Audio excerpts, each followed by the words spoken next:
खुश रहने के 10 सबसे आसान तरीके।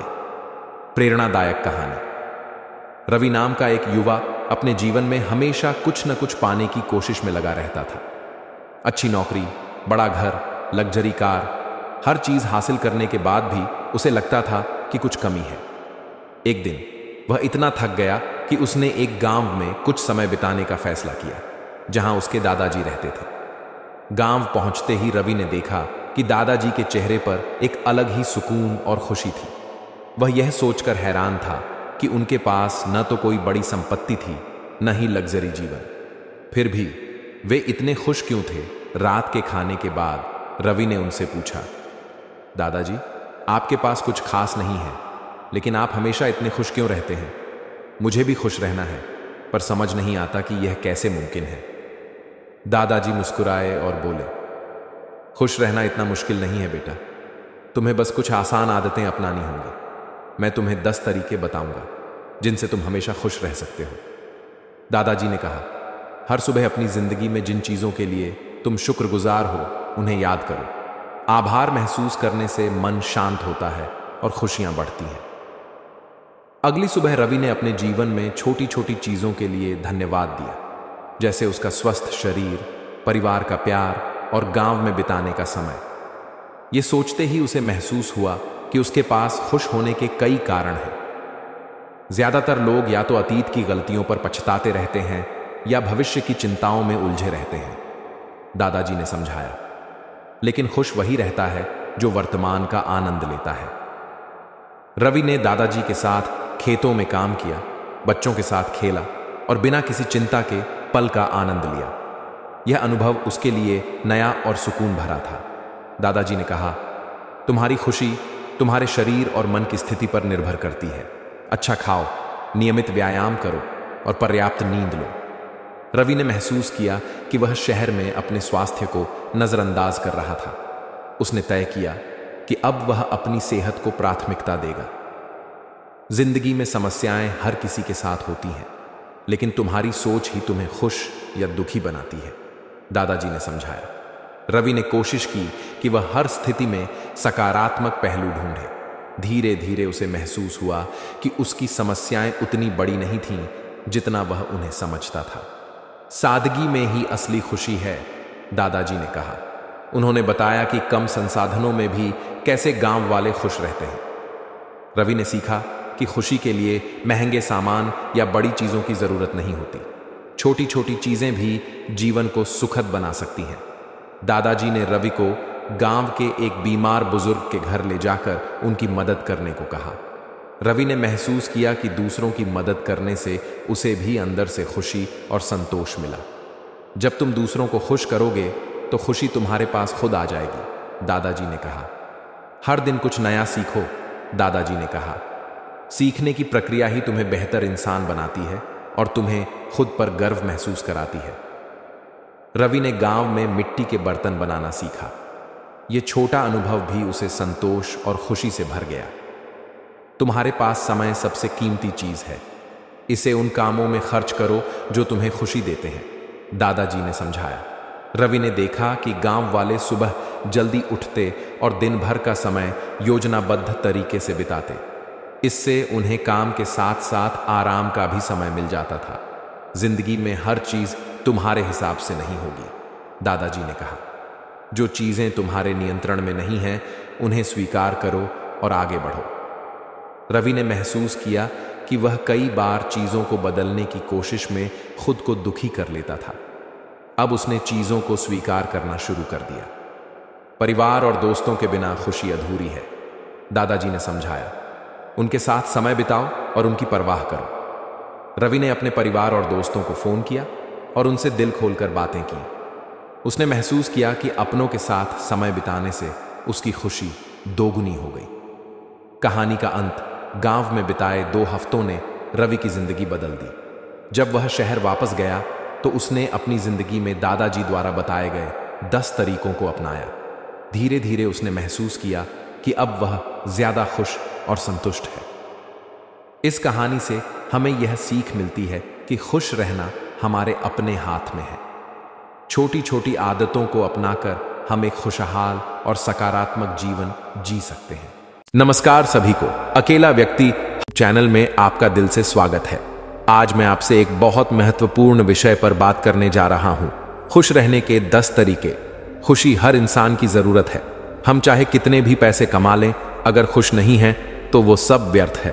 तो आइए जानते हैं वो 10 तरीके जो हमें सच्ची खुशी दे सकते हैं। आभार व्यक्त करें। अपनी जिंदगी में जो कुछ भी है उसके लिए आभारी रहें। छोटे छोटे पलों और चीजों के लिए धन्यवाद कहना सीखें। यह आपको हर स्थिति में सकारात्मक बनाए रखेगा। स्वास्थ्य का ख्याल रखें। स्वस्थ शरीर में ही स्वस्थ मन बसता है।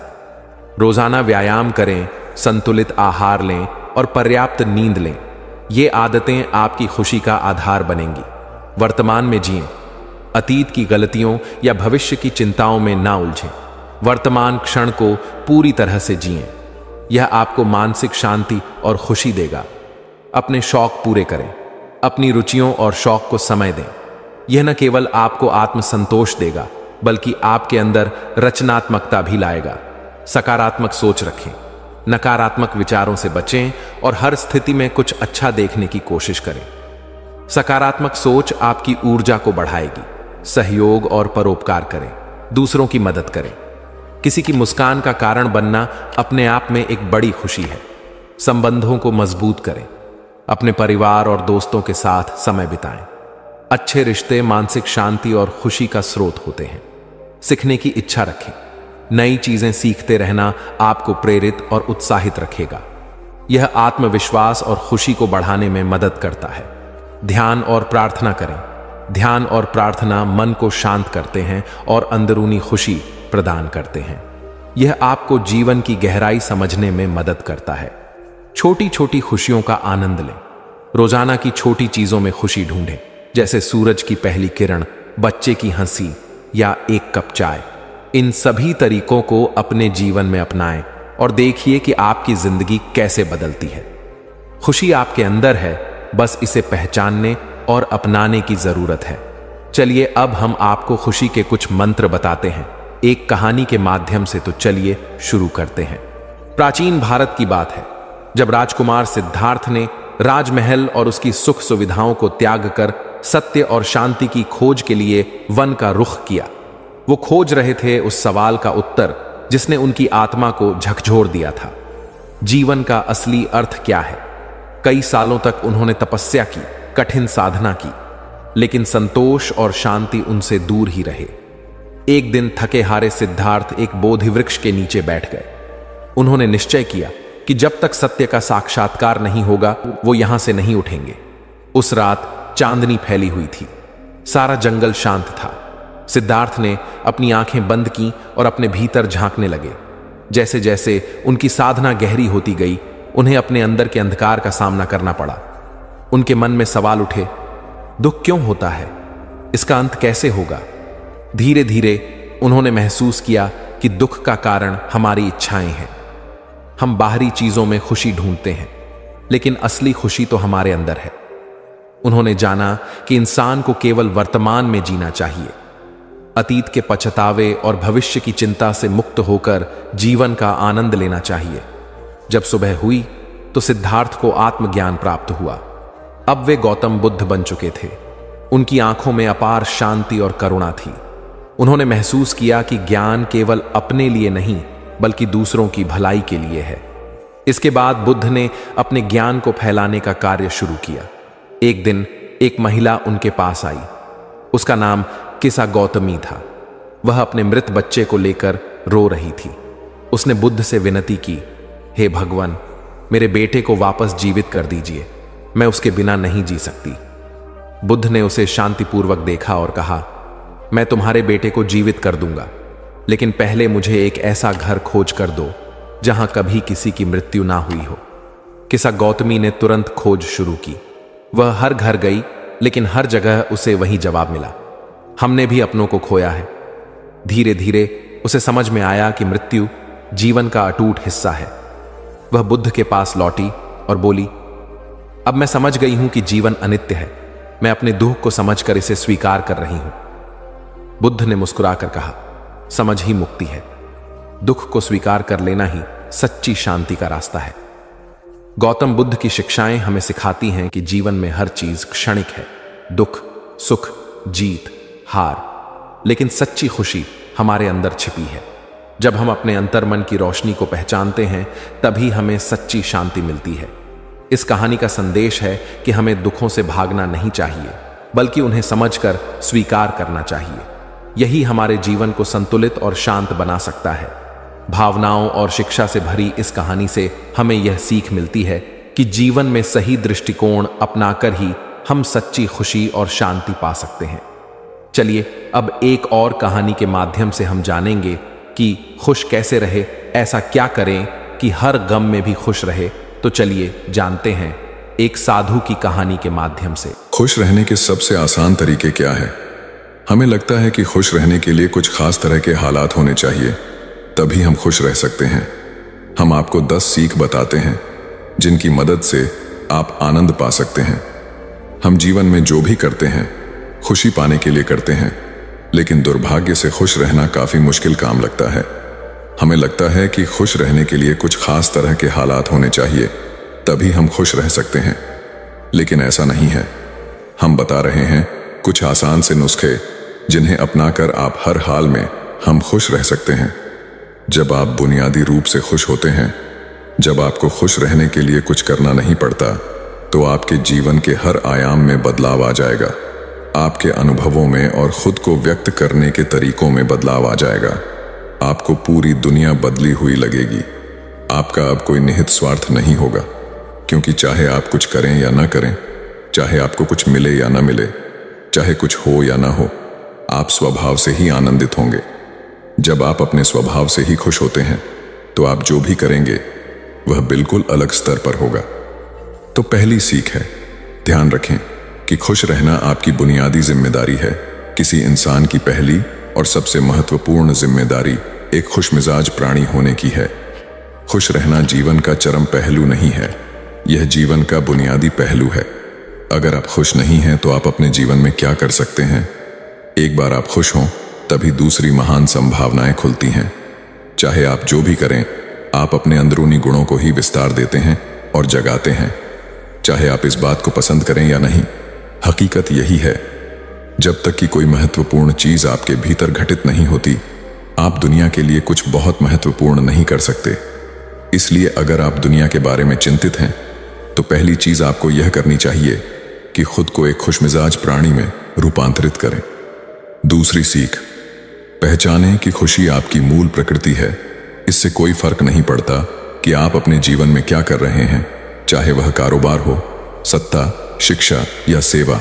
आप ऐसा इसीलिए कर रहे हैं क्योंकि आपके भीतर कहीं गहराई में एक भावना है कि इससे आपको खुशी मिलेगी। इस धरती पर हम जो कुछ भी करते हैं वह खुश रहने की इच्छा से करते हैं, क्योंकि यह हमारी मूल प्रकृति है। जब आप बच्चे थे तो आप यूं ही खुश थे, वही आपकी प्रकृति है। खुशी का स्रोत आपके भीतर है। आप उसे हमेशा के लिए एक जीवंत अनुभव बना सकते हैं। तीसरी सीख, चीजों का महत्व पहचानें। आज सुबह क्या आपने देखा कि सूर्य बहुत अद्भुत तरीके से उगा? फूल खिले, कोई सितारा नीचे नहीं गिरा, तारामंडल बहुत अच्छी तरह काम कर रहे हैं, सब कुछ व्यवस्थित है। आज समूचा ब्रह्मांड बहुत बढ़िया तरीके से काम कर रहा है, मगर आपके दिमाग में आया किसी विचार का एक कीड़ा आपको यह मानने पर मजबूर कर देता है कि आज बुरा दिन है। कष्ट मुख्य रूप से इसलिए होता है क्योंकि ज्यादातर इंसान इस जीवन के प्रति सही नजरिया खो बैठे हैं।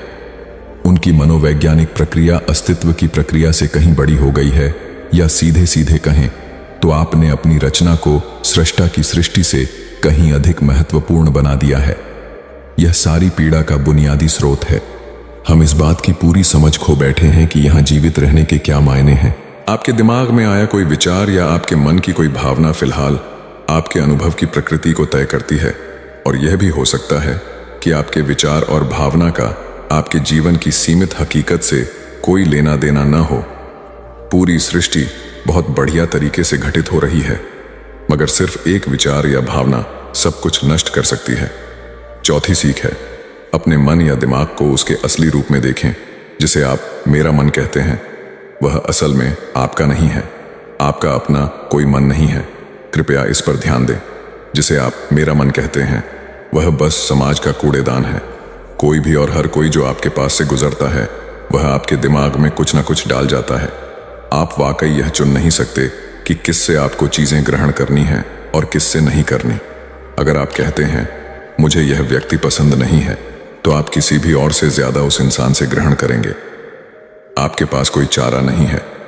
अगर आपको इस बात की जानकारी हो कि उसे ठीक करके कैसे इस्तेमाल करना है, तो यह कूड़ेदान उपयोगी हो सकता है। असर और जानकारी का यह ढेर जो आपने जमा किया है वह सिर्फ दुनिया में जीवित रहने के लिए उपयोगी है। आप कौन हैं, इससे उसका कोई संबंध नहीं है। 5वीं सीख, मन से अपने बुनियादी अस्तित्व की ओर बढ़े। जब हम किसी आध्यात्मिक प्रक्रिया की बात करते हैं तो हम मन से अपने बुनियादी अस्तित्व की ओर जाने की बात करते हैं। जीवन का संबंध इस सृष्टि से है जो यहाँ मौजूद है। उसे पूरी तरह जानना और उसके असली रूप में उसका अनुभव करना, अपने मन मुताबिक उसे विकृत न करना ही जीवन है। अगर आप अस्तित्व की हकीकत की ओर बढ़ना चाहते हैं तो सरल शब्दों में आपको बस इस बात का ध्यान रखना होगा कि जो आप सोचते हैं वह महत्वपूर्ण नहीं है, जो आप महसूस करते हैं वह महत्वपूर्ण नहीं है। आप जो सोचते हैं उसका हकीकत से कोई लेना देना नहीं है, उसका जीवन के लिए कोई बड़ा महत्व नहीं है। मन बस उन फालतू चीजों में उलझा रहता है जो आपने कहीं और से इकट्ठा किया है। अगर आपको वह महत्वपूर्ण लगता है तो आप कभी उसके परे नहीं देख पाएंगे। आपका ध्यान स्वाभाविक रूप से उस दिशा में जाता है जिसे आप महत्वपूर्ण मानते हैं। अगर आपके विचार और आपकी भावनाएं आपके लिए अहम हैं तो स्वाभाविक रूप से आपका सारा ध्यान वहीं होगा। मगर यह सिर्फ एक मनोवैज्ञानिक हकीकत है। इसका अस्तित्व में मौजूद चीजों से कोई लेना देना नहीं है। कष्ट हम पर बरसाया नहीं जाता, उसे पैदा किया जाता है और उसे बनाने वाला कारखाना आपके मन में है। अब इस कारखाने को बंद करने का समय है। 6ठी सीख, सब कुछ पाने की कोशिश न करें, अभिव्यक्त करना शुरू करें। आज हम इतने जोर शोर से खुशी की तलाश कर रहे हैं कि धरती का जीवन ही खतरे में पड़ गया है। खुशी की तलाश में न रहें, दुनिया में अपनी खुशी को अभिव्यक्त करना जानें। अगर आप मुड़कर अपने जीवन को देखें तो आपके जीवन के सबसे खूबसूरत पल वे थे जब आप अपनी खुशी को अभिव्यक्त कर रहे थे, न कि जब आप उसकी तलाश कर रहे थे। जो आप बचाते हैं वह कभी आपका गुण नहीं होगा। जो आप फैलाते हैं, जो आप बिखेरते हैं, वह आपका गुण होगा। अगर आप अपनी खुशी को बचा बचा कर रखेंगे तो जीवन के अंत में कोई ऐसा नहीं कहेगा उसने अपने अंदर खुशी का एक एक अंश बचा कर रखा, वह बहुत खुशी के साथ मरा। वे कहेंगे यह भयानक प्राणी अपनी जिंदगी में कभी मुस्कुराया तक नहीं। लेकिन अगर आप हर दिन अपनी खुशी और प्यार को फैलाएंगे तो लोग कहेंगे अरे वह एक खुश मिजाज और प्यार करने वाला इंसान था।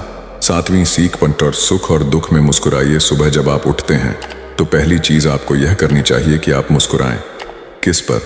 किसी पर नहीं, क्योंकि आप जगे, यह कोई छोटी बात नहीं है। लाखों लोग जो कल रात सोए थे आज नहीं उठे, मगर आप और मैं उठे। क्या यह बहुत बढ़िया बात नहीं है कि आप जगे? इसलिए अपने जगने पर मुस्कुराइए। इसके बाद आसपास देखिए और अगर कोई है तो उन्हें देखकर मुस्कुराइए। बहुत सारे लोगों के साथ ऐसा हुआ कि उनका कोई प्रियजन आज सुबह नहीं जगा। आपको जो भी लोग प्यारे हैं वे जगे। वाह, यह तो बहुत अच्छा दिन है ना? फिर बाहर जाइए और पेड़ों को देखिए, वे भी पिछली रात को नष्ट नहीं हुए। बहुत से लोगों को यह अजीब लग सकता है, मगर आपको इसका महत्व तब पता चलेगा जब आपका कोई प्रियजन सुबह नहीं उठेगा। इसका महत्व जानने के लिए तब तक का इंतजार न करें। यह कोई अजीब या हंसने वाली बात नहीं है। यह सबसे कीमती चीज है कि आप जीवित हैं और जो भी आपके लिए मायने रखता है वह जीवित है। इस दुर्भाग्यपूर्ण रात जब इतने सारे लोग नहीं उठे और कितने सारे लोगों के प्रियजन नहीं उठे, तब आप और आपके प्रियजन उठ पाए। क्या यह शानदार चीज नहीं है? इसका महत्व समझें और कम से कम मुस्कुराएं। कुछ लोगों को प्यार से देखना सीखें। 8वीं सीख, खुद को याद दिलाएं। बहुत से लोगों को यह सब भूलने में बस घंटा भर लगता है और जल्दी ही उनका रेंगने वाला दिमाग किसी को काटने के लिए आतुर हो जाता है। इसलिए हर घंटे खुद को एक खुराक दें, जीवन की अहमियत याद दिलाएं। अगर आप बहुत ही संवेदनहीन हैं तो हर आधे घंटे में खुद को याद दिलाएं। अगर आप भीषण रूप से संवेदनहीन हैं तो खुद को हर 5 मिनट पर याद दिलाएं। अपने आप को याद दिलाने में बस 10 सेकंड लगते हैं। आप इसे बस 2 सेकंड में भी कर सकते हैं।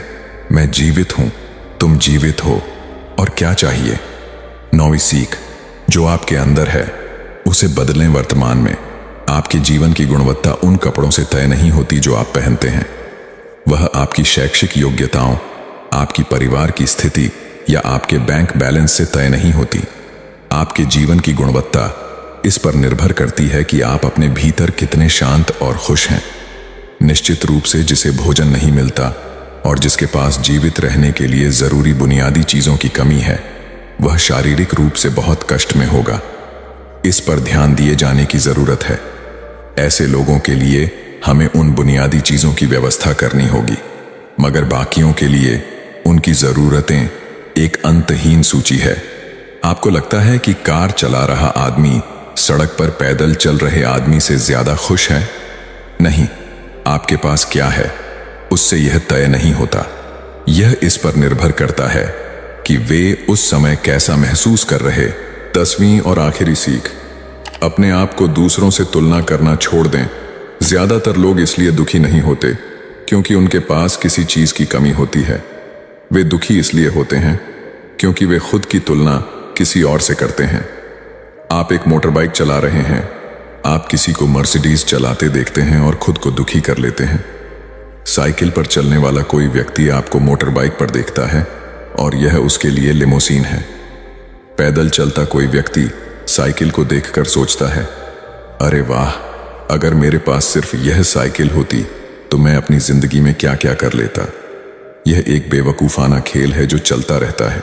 जो लोग खुश रहने के लिए बाहरी हालात पर निर्भर रहते हैं, वे कभी अपनी जिंदगी में सच्ची खुशी नहीं महसूस कर पाएंगे। निश्चित रूप से अब समय है कि हम अपने अंदर झांकें और देखें कि हम किस तरह खुशहाली में रह सकते हैं। जीवन के अपने अनुभव से आप साफ साफ देख सकते हैं कि सच्ची खुशी आपको तभी मिलती है जब आपके अंतर्मन में बदलाव आता है। जब आप खुश होने के लिए बाहरी स्थितियों पर निर्भर होते हैं तो आपको समझना चाहिए कि बाहरी हालात कभी भी 100% आपके अनुकूल नहीं होते। जब यह हकीकत है तो कम से कम इस एक इंसान यानी कि आप को उस तरह रहना चाहिए जैसे आप रहना चाहते हैं। अगर आप अपने अंदर उस तरह होते हैं जिस रूप में आप खुद को रखना चाहते हैं तो आप कुदरती तौर पर खुश होंगे। यह कोई ऐसी चीज नहीं है जिसे आपको खोजना पड़े। अगर आप अपनी मूल प्रकृति में वापस चले जाते हैं तो आप सिर्फ खुश ही रहेंगे। हमारी दूसरी कहानी है, अपने मन पर नियंत्रण कैसे करें। आज हम आपको मन पर नियंत्रण करने के 10 उपाय बताएंगे। अगर आप फॉलो करते हैं तो यकीनन आप अपने मन पर नियंत्रण कर पाएंगे। तो चलिए दोस्तों, हम आपको एक एक करके समझाते हैं। अपने मन को नियंत्रित करने के लिए 10 युक्तियां। हमारे मन में अक्सर दिन भर में इतने सारे विचार आते हैं कि यह महसूस करना मुश्किल हो जाता है कि हम उन पर पूरी तरह से नियंत्रण रख पा रहे हैं। कभी कभी ऐसा लगता है कि वे आपके दिमाग पर हावी हो गए हैं। आप एक ऐसे दिन के बाद बिस्तर पर लेट रहे हैं जो कभी खत्म होता नहीं दिख रहा था। आपका शरीर थका हुआ है और आपके तकिए आपको बुला रहे हैं, लेकिन जैसे ही आप बिस्तर पर लेटते हैं आपका दिमाग पागल हो जाता है। ये विचार अचानक से आपके दिमाग में आते हैं और आपको नहीं पता कि इनके बारे में क्या करना है। अचानक आप तनाव में आ जाते हैं और आपको लगता है कि आप कभी सो नहीं पाएंगे। तब आपको पता चलेगा कि आपको अपने मन को नियंत्रित करना सीखना होगा। आप सीख सकते हैं कि उन अवांछित नकारात्मक विचारों को अधिक सकारात्मक सोच के लिए कैसे बदला जाए। यह आपकी उंगलियों के इशारे से नहीं होगा, लेकिन निरंतर प्रयास से आप अपने विचारों को अधिक उत्पादक, सकारात्मक चीजों पर केंद्रित करने में सक्षम होंगे। आइए जानें कि अपने विचारों को नियंत्रित करना क्यों महत्वपूर्ण है और हमारे विचार हमारे शरीर के बाकी हिस्सों से किस प्रकार जुड़े हुए हैं। अवांछित विचार क्या हैं? हम जानते हैं कि सकारात्मक सोच और आशावाद वास्तव में हमारे स्वास्थ्य और शारीरिक कल्याण में सुधार कर सकते हैं, लेकिन अवांछित विचार हमें नकारात्मक भावनाओं से भर सकते हैं और हमें पराजित महसूस करा सकते हैं। वे हमें अतीत में उलझाकर या भविष्य के बारे में चिंतित महसूस कराकर वर्तमान क्षण से दूर ले जाते हैं। अवांछित विचारों के साथ हम नकारात्मक आत्मचर्चा से जूझ सकते हैं, क्योंकि हम कम आत्मविश्वास महसूस करते हैं, अधिक आत्मसंदेह करते हैं और हमारा आत्मसम्मान कम होता है। कभी कभी ये नकारात्मक विचार स्वतः स्फूर्त लग सकते हैं। शायद किसी बात ने आपको किसी ऐसे दोस्त की याद दिला दी हो जिसे आपने खो दिया हो, या कोई अवसर चूक गया हो। उस समय आपके अवांछित विचार आपके काम को नुकसान पहुंचा सकते हैं या आपको कुछ नया करने से रोक सकते हैं। और अगर आप अपने मानसिक स्वास्थ्य से जूझ रहे हैं तो यह और भी बुरा हो सकता है। शोध से पता चला है कि अवसाद अधिक नकारात्मक विचार पैदा करता है, जिससे आपके अपने मन को नियंत्रित करना कठिन हो जाता है। अगर हम अपने विचारों पर नियंत्रण पाने के लिए प्रयास नहीं करते हैं तो हमारे अवांछित विचार हमारे समग्र स्वास्थ्य पर नकारात्मक प्रभाव डाल सकते हैं। अगर आपको लगता है कि अवांछित विचारों से जूझने वाले आप अकेले नहीं हैं, तो आप अकेले नहीं हैं। बेटर अप में हमारे कोच स्वस्थ स्वास्थ्य के निर्माण की दिशा में काम करते समय सहायता और मार्गदर्शन प्रदान करते हैं। अवांछित विचारों से दूर अपने मन पर नियंत्रण पाना सीखना आसान नहीं है। इसके लिए कड़ी मेहनत और भरपूर ध्यान की आवश्यकता होती है। कुछ दिनों में आपके अवांछित विचार आप पर भारी पड़ सकते हैं, लेकिन महत्वपूर्ण बात यह है कि आप इस विचार से बचें। क्या आप अपने मन को नियंत्रित कर सकते हैं? क्योंकि आप निश्चित रूप से कर सकते हैं। माइंडफुलनेस, मेडिटेशन और श्वास व्यायाम का अभ्यास करें। अपने आत्म संवाद में अपमान के स्थान पर सकारात्मक कथनों को शामिल करें। अपने दिमाग को शांत करने के लिए दिन में कुछ समय रुकें। नकारात्मक विचारों को जन्म देने वाली चीजों से बचें, जैसे सोशल मीडिया पर स्क्रॉल करना। यदि आप भ्रमित हैं या अनिश्चित हैं कि कैसे सोचें, तो अपने अवांछित विचारों जैसे चिंतन या बुरे रवैये का कारण बनने वाले पैटर्न की पहचान करने के लिए बेहतर आत्म जागरूकता विकसित करें। अपने भीतर के आलोचक को चुनौती देने और परिस्थितियों के प्रति अपने दृष्टिकोण को बदलकर अधिक सकारात्मक बनने का प्रयास करें। सुनिश्चित करें कि आप व्यायाम करने के बाद या तनावपूर्ण दिन में अपने दिमाग को ठीक से आराम दें। अपने विचारों को डायरी में लिखें और उन्हें बाहर निकालें तथा अपनी भावनाओं को व्यक्त करें। सहायता के लिए किसी चिकित्सक, जीवन प्रशिक्षक या किसी विश्वसनीय मित्र या प्रियजन सीखें कि अपने विचारों को स्वीकार करना ठीक है, लेकिन उन विचारों को छोड़ दें जो आपके उद्देश्य की पूर्ति नहीं करते। नकारात्मक, निराशावादी लोगों की बातें सुनना बंद करें और उनकी सलाह पर ध्यान न दें। जब आप अवांछित विचारों से अभिभूत हो जाएं, तो सकारात्मक कल्पना का अभ्यास करें।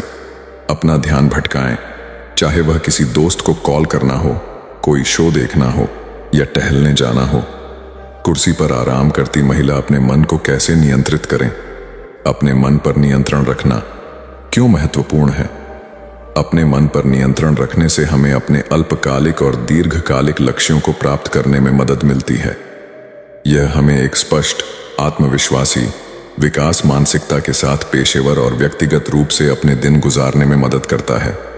जब हमारे मन पर आक्रमण हो रहा हो, तो अपने लक्ष्यों को प्राप्त करना कठिन हो जाता है, विशेषकर तब जब आक्रमण हमारे भीतर से हो रहा हो। ये हमले हमारा ध्यान भटका सकते हैं, हमें खुद पर संदेह करवा सकते हैं और हमारी प्रगति को पटरी से उतार सकते हैं। लेकिन आप जिस चीज पर ध्यान देते हैं, उसका असर आपके जीवन पर पड़ता है। अगर आप अपने नकारात्मक विचारों को दूर करना सीख जाते हैं, तो आपके लिए सकारात्मक सोच बनाए रखना आसान हो जाएगा। नकारात्मक सोच से बचने पर अपना ध्यान केंद्रित करने की कोशिश करें। अधिक केंद्रित मानसिकता के साथ, जो अवांछित विचारों से दबी हुई नहीं है, हम वह हासिल कर सकते हैं जिसे हम हासिल करना चाहते हैं।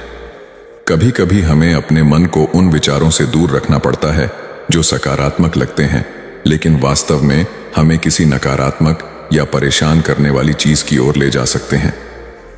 अपने परिवेश के बारे में यथार्थवादी होना और स्वस्थ आशावादी होना महत्वपूर्ण है।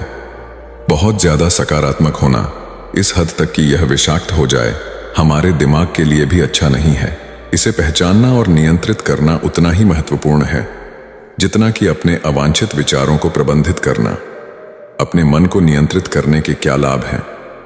अपने विचारों पर नियंत्रण रखने से आपको कई अलग अलग लाभ मिलते हैं जो आपके जीवन के हर पहलू को प्रभावित करते हैं। हमारा मानव मस्तिष्क पेशेवर और व्यक्तिगत दोनों तरह से कड़ी मेहनत करता है, इसलिए अपने मन को नियंत्रित करने के लाभ बहुत दूर तक फैले हुए हैं। अपनी भावनाओं को स्वस्थ तरीके से नियंत्रित करने में सक्षम होने से हमें अपने कार्यों को नियंत्रित करने में मदद मिलती है। हम हर दिन कई तरह की भावनाओं को महसूस करते हैं और उन्हें व्यक्त करना महत्वपूर्ण है, लेकिन नियंत्रण छोड़ना सीखना भी महत्वपूर्ण है और यह हमें उन विचलित करने वाले या अवांछित विचारों से छुटकारा पाने में मदद करेगा। अपने मन को नियंत्रित करने से आपको 8 लाभ मिल सकते हैं। आप अपने रिश्तों में सीमाएं तय करना जानते हैं क्योंकि आप जानते हैं कि आपको क्या चाहिए और क्या चाहिए। आपके विचार अधिक उद्देश्यपूर्ण और सार्थक हैं। आप जीवन में अधिक स्वस्थ और खुशहाल जीवन विकसित कर सकते हैं। आप अपने सामने आने वाली किसी भी चुनौती पर रचनात्मक, प्रभावी तरीके से विजय प्राप्त कर सकते हैं। निर्णय लेने के मामले में आपके पास अधिक अंतर्दृष्टि है। आप में आत्म जागरूकता की भावना अधिक होती है। आप रात को बेहतर नींद लेते हैं क्योंकि आपका मन शांत रहता है। आप अपने विचारों के प्रति सजग हैं, चाहे वे सकारात्मक हों या नकारात्मक। हम कई स्थितियों में सावधान और नियंत्रण में रहने का अनुभव कर सकते हैं। काम पर समय प्रबंधन की अच्छी समझ होना ऐसा सिर्फ इसलिए नहीं होता कि हम अपने कैलेंडर का सही इस्तेमाल करते हैं। ऐसा इसलिए होता है क्योंकि हम अपने ऊर्जा स्तर, विचारों और कार्यों के प्रति, भावनाओं के प्रति सजग रहते हैं। इस नियंत्रण को छोड़ देने से हमें काम पर बर्नआउट के तनाव से उबरने में भी मदद मिलती है। हम सब कुछ नहीं कर सकते, चाहे हम कितनी भी कोशिश कर लें। अगर हम चिंता या उच्च तनाव के स्तर पर हैं, तो माइंडफुलनेस तब मददगार हो सकती है जब हम अपने मन को नियंत्रित करना सीख लें। माइंडफुल प्रैक्टिस हमें अपने तनाव को प्रबंधित करने और उसे कम करने में मदद करती है। शोध में यह भी पाया गया है कि माइंडफुलनेस मेडिटेशन और गहरी सांस लेने से लोगों को चिंता पर काबू पाने में मदद मिलती है। अपने मन पर ध्यान केंद्रित करने से हम अपने कार्यों और व्यवहार के साथ अधिक जानबूझकर हो सकते हैं। मन, शरीर और भावनाओं के बीच संबंध हमने अपने विचारों के बारे में बहुत बात की है, लेकिन हम यह नहीं भूल सकते कि हमें अपने मन को नियंत्रित करने के लिए अपने शरीर की स्थिति और भावनाओं के बारे में जागरूक होने की आवश्यकता है। चूंकि हमारा मन, शरीर और भावनाएं सभी एक दूसरे से जुड़े हुए हैं, इसलिए हमें अपने संपूर्ण व्यक्तित्व के बारे में सोचना होगा। जीवन जीने के लिए एक संपूर्ण व्यक्ति दृष्टिकोण का मतलब है कि यह सब आपके बारे में है। आप ड्राइवर की सीट पर हैं और विस्तार से बता रहे हैं कि आप क्या महसूस करते हैं, आपका शरीर कैसा काम कर रहा है और आपके दिमाग में क्या चल रहा है, और प्रत्येक भाग उतना ही महत्वपूर्ण है जितना कि अगला। जब आप अपने अवचेतन मन को नियंत्रित करना सीखने की कोशिश कर रहे हैं और इसके विपरीत, तो आप अपने भौतिक शरीर को कैसा महसूस होता है इसकी उपेक्षा नहीं कर सकते। हमारे मन, शरीर और आत्मा के बीच संतुलन बनाने का प्रयास, इससे हमें समग्र रूप से स्वस्थ रहने में मदद मिलेगी और हमारे निजी और पेशेवर जीवन को विपरीत नहीं माना जा सकता। अगर हमारा निजी जीवन स्वस्थ है लेकिन हमारा करियर हम पर भारी पड़ रहा है, तो हमारा समग्र स्वास्थ्य प्रभावित होता है।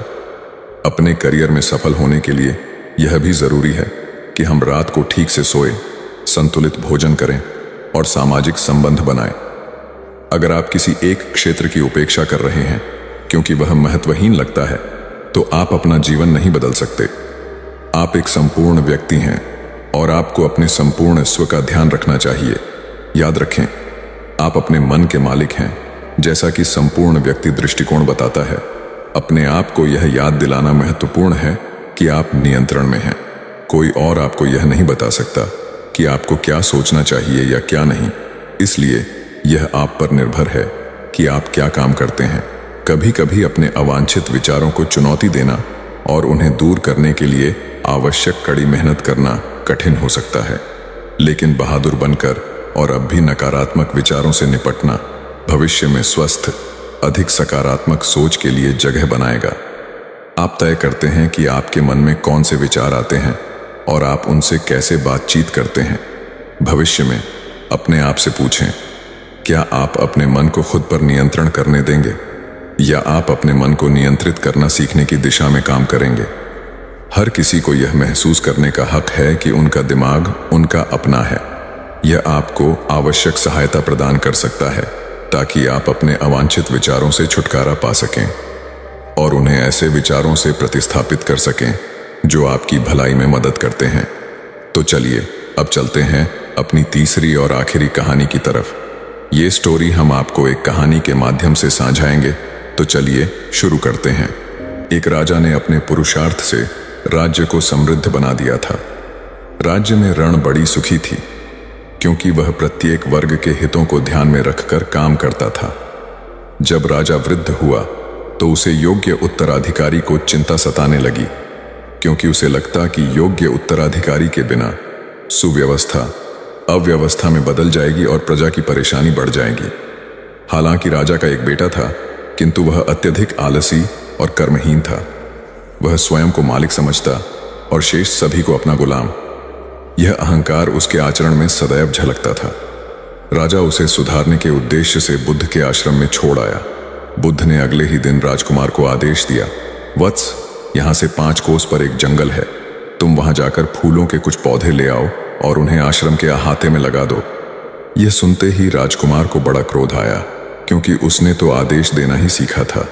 चूंकि उसके पिता ने बुद्ध को बात मानने को कहा था, इसलिए वह मन मारकर जंगल गया और फूलों के पौधे लाकर आश्रम में लगा दिए। राजकुमार ने उन्हें सींचा और जानवरों से बचाने के लिए उनकी रात दिन रखवाली की। कुछ महीनों में सारा आश्रम भांति भांति के सुंदर फूलों से खिल उठा।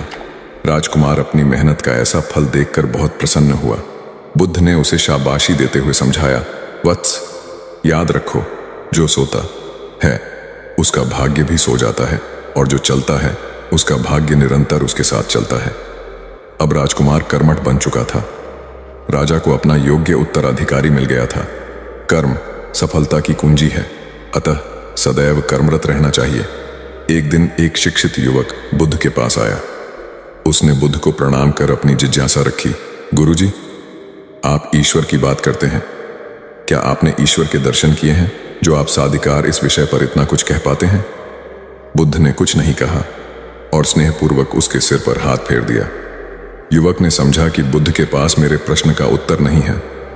फिर उन्होंने कहा, आओ हम कुछ देर यहाँ के बगीचे में घूमें। बगीचे में गुलाब और रजनीगंधा के सुगंधित फूल लगे थे।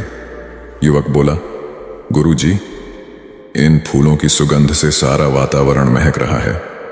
बुद्ध ने कहा, वत्स, तुम ठीक कहते हो, किंतु एक बात बताओ कि यह सुगंध तुम्हें दिखाई दे रही है? युवक बोला, जी नहीं, सुगंध तो अनुभव की जाती है। तब बुद्ध ने कहा, बस यही तुम्हारे प्रश्न का उत्तर है। तुम्हारे शरीर में जब कभी कहीं चोट लगती है तो दर्द होता है, क्या इस दर्द को तुम देख सकते हो? युवक बोला, नहीं, वह भी अनुभूत ही होता है। बुद्ध ने अंतिम रूप से युवक का समाधान करते हुए कहा, आत्मा और परमात्मा के साथ भी यही बात है। आत्मा को परमात्मा की अनुभूति के द्वारा उसका साक्षात्कार होता है, न कि स्थूल नेत्रों से। युवक अब पूर्णतः संतुष्ट था। बुद्ध का आभार मानते हुए वह चला गया। परमात्मा सदैव अनुभूति के स्तर पर ही घटता है और यह घटना तब होती है जब मन पूर्णतः निर्लिप्त तथा संभव को प्राप्त हो चुका हो। महात्मा बुद्ध नदी के किनारे एकांत में अपनी कुटिया में रहते थे। उन्होंने कुटिया के चारों ओर हरे भरे वृक्ष लगा रखे थे जिन पर सुबह शाम पक्षियों का कलरव गूंजता रहता था।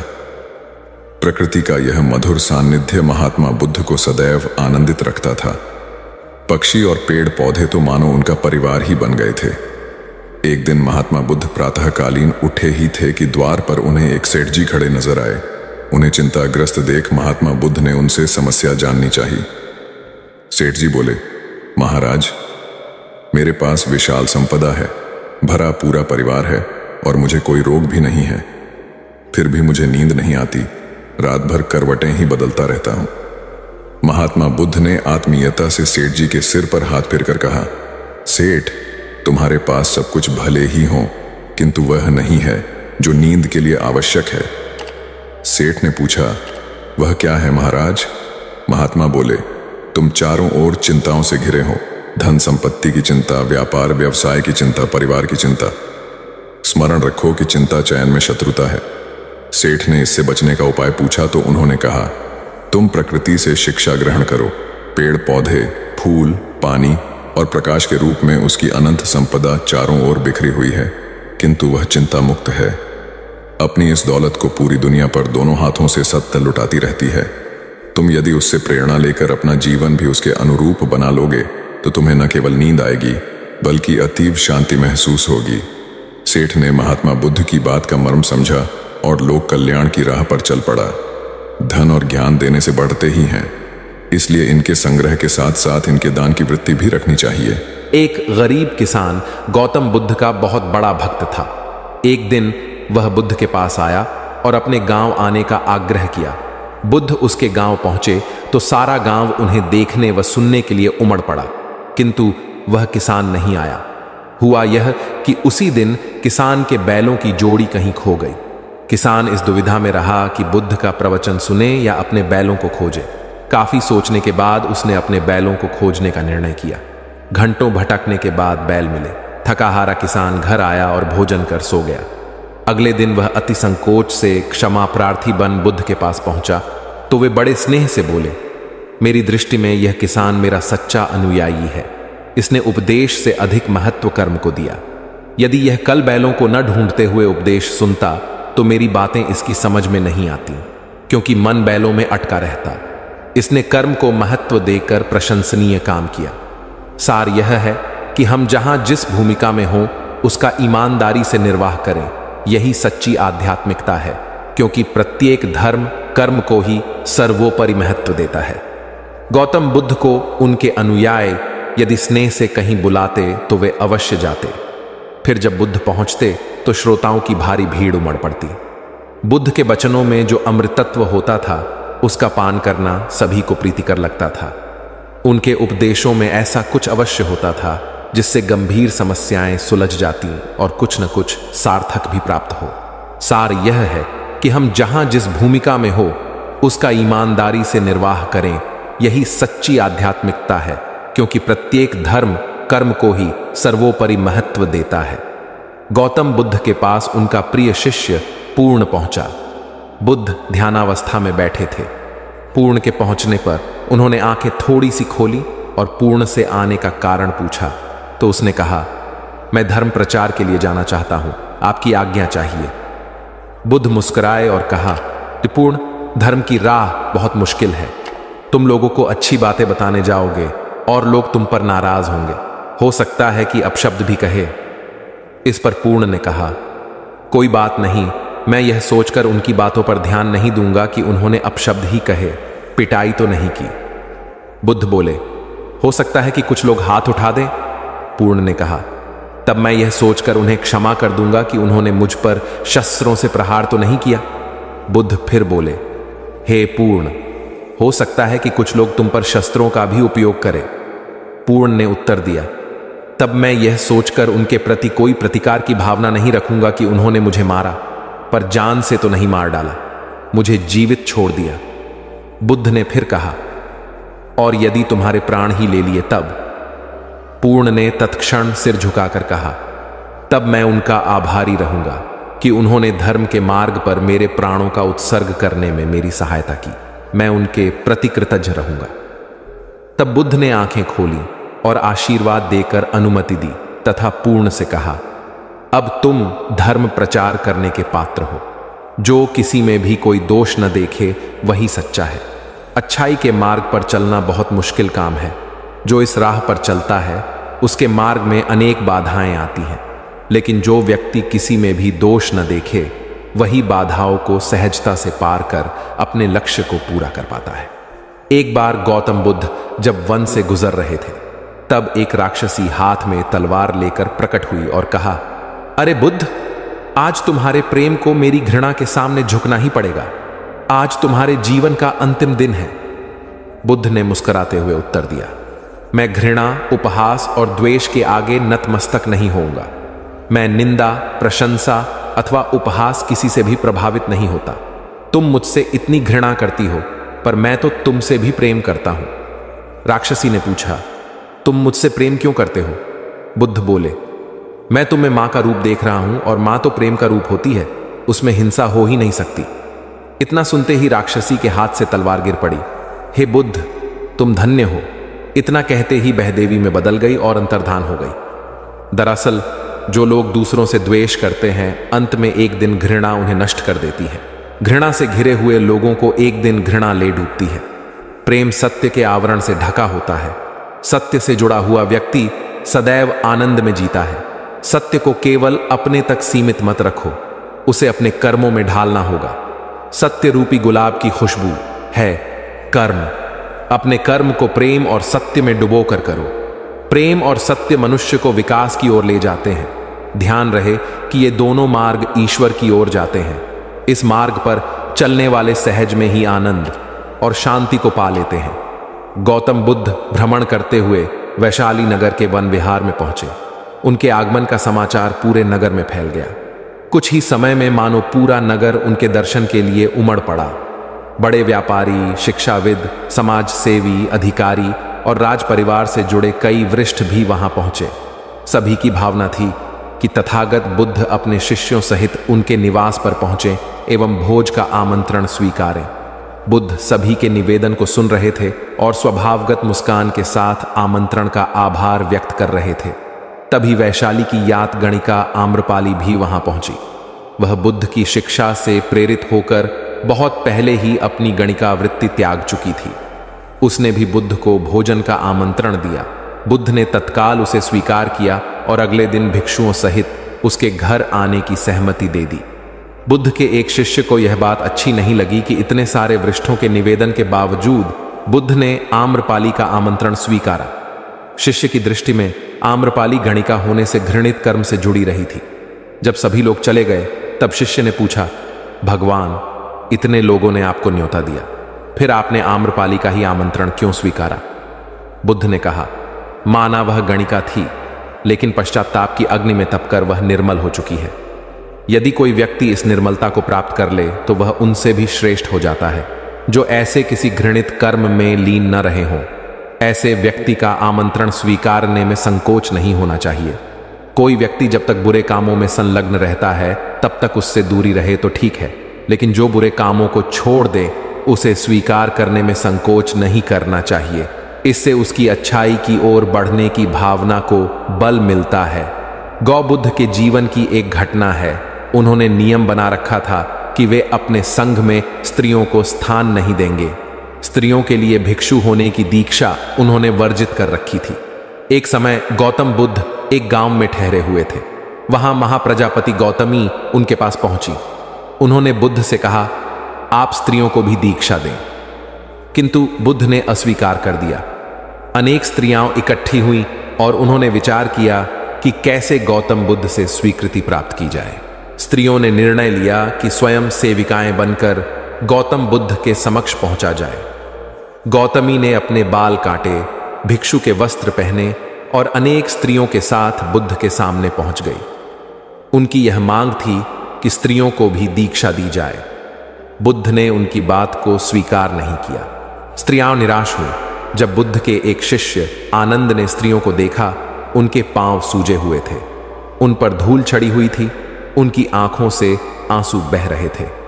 उन्होंने पूछा, क्या बात है? स्त्रियों ने कहा, बुद्ध उनके धर्म और नियम के अनुसार हमें भिक्षु होने की दीक्षा नहीं दे रहे हैं। जब आनंद ने व्यक्तिगत रूप से बुद्ध से निवेदन किया, बुद्ध को उन्होंने याद दिलाया, इस समय यह सामाजिक मान्यता है कि स्त्रियां मोक्ष की अधिकारी नहीं हैं, पुरुषों के मुकाबले निम्न हैं। तो क्या आप भी यह मानते हैं और इसलिए उन्हें दीक्षित नहीं कर रहे हैं? बुद्ध का उत्तर था, मुझे गलत न समझा जाए। मेरी मान्यता है कि पुरुष की तरह ही स्त्री भी निर्वाण प्राप्त कर सकती है, लेकिन मैं कुछ व्यावहारिक कारणों से स्त्रियों को संघ में शामिल करने और दीक्षा देने की स्वीकृति प्रदान नहीं कर रहा हूं। आनंद का उत्तर था, सिद्धांत और व्यवहार में परिवर्तन करना चाहिए। बुद्ध को बात जच गई और उन्होंने यह घोषणा की, जो स्त्रियां भिक्षु होना चाहेंगी उन्हें कुछ नियमों का पालन करना होगा। स्त्रियों ने स्वीकार किया और तब से स्त्रियां भी बौद्ध बनने लगीं। गौतम बुद्ध एक बार अपने शिष्यों के साथ प्रवास पर निकले। एक नगर से दूसरे नगर तक जाने की राह में वन पड़ता था। वन क्षेत्र में प्रवेश करने के साथ ही कुछ दूर चलने पर बुद्ध एक जगह रुक गए।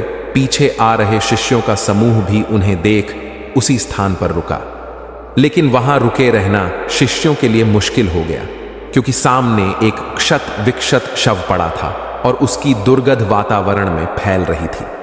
शिष्यों ने अपने वस्त्र से नाक बंद कर ली, लेकिन बुद्ध शव की ओर टकटकी लगाए देखते रहे। एक शिष्य ने साहस कर विनम्रता पूर्वक गौतम बुद्ध से अनुरोध किया, भगवान, यहां से शीघ्र चलना ही उचित होगा। यहां शव पड़ा है और बहुत दुर्गंध आ रही है। बुद्ध मुस्कुराए और शिष्यों की ओर उन्मुख होते हुए बोले, बताइए, इस सब में सौंदर्य दिखाई देता है। शिष्यों ने कहा, भगवान, यह कैसा प्रश्न है? सौंदर्य और शव में जीवन था तब तक सौंदर्य, अब तो सब समाप्त हो गया। बुद्ध ने शव की ओर इशारा करके बताया, देखो, जब कभी यह व्यक्ति जीवित रहा होगा, इसकी दंत पंक्तियां अद्वितीय रही होंगी। मृत्यु के बाद भी इसके दंत देखकर यही साबित होता है। वहां खड़े सभी शिष्यों ने दृष्टि डाली तो पाया बुद्ध सही कह रहे थे। तब शिष्यों को भान हुआ कि शव में भी अच्छाई हो सकती है। दरअसल सौंदर्य निर्जीव में भी नजर आ सकता है। केवल शर्त यह है कि दृष्टि बुद्ध के समान बुराई में भी अच्छाई देखने वाली होनी चाहिए। गुलाब की एक शाखा में फूल की तुलना में कांटे ही अधिक होते हैं, पर हम फूल चुनते हैं, कांटे नहीं। ठीक इसी तरह किसी में 100 बुराइयां नहीं, अच्छाई देखनी चाहिए। प्राचीन सियालकोट में एक बार बौद्धों का बहुत बड़ा भिक्षु संघ आया। इस संघ को एक ऐसे वेद पाठी ब्राह्मण के विषय में झांत हुआ जो इतना रूढ़िवादी था कि किसी अवैदिक पंडित की छाया भी स्वयं पर नहीं पड़ने देता था। उसे सुधारने का बीड़ा एक भिक्षु ने उठाया। अगले दिन वह अपना भिक्षा पात्र लेकर ब्राह्मण के घर पहुंच गया और पूछा, कुछ आहार पानी की सुविधा है? उसकी बात सुनकर घर के सभी लोग मौन रहे और उसकी ओर घृणा की दृष्टि से देखा। भिक्षु लौट आया। दूसरे दिन फिर गया और वही प्रश्न दोहराया। इस बार भी उसे चुप्पी और तिरस्कार का सामना करना पड़ा। वह पुनः लौट गया। एक दिन जब वह ब्राह्मण के घर पहुंचा तो ब्राह्मण वहां नहीं था। नित्य आने जाने से ब्राह्मणी का मन पसीज गया।